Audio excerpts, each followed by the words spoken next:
Good morning বন্ধুরা, কেমন আছো তোমরা সবাই? আশা করি ভালো আছো, সুস্থ আছো। আমরাও তোমাদের ভালোবাসায় ভালো আছি। তো একটু বাজারে গিয়েছিলাম। গরম তো প্রচুর বন্ধু, গরম প্রচুর প্রচুর রোদ্র। তো সবজি ছিল না বাড়িতে কিছুই, তো নিয়ে আসলাম এই যে শাকসবজি।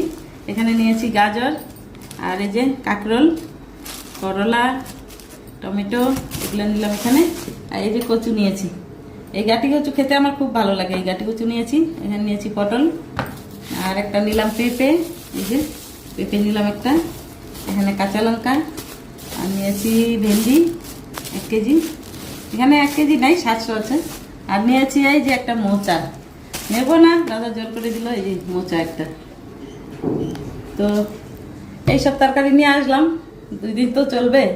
আর প্রচণ্ড গরম, প্রচণ্ড রোদ্র, যেতেই ইচ্ছা করছে না। 2 দিন তরকারি ছিল না, তবুও যাইনি। কিন্তু আজকে আর পারলাম না, কিছুই নেই ঘরে, যেতে হবেই।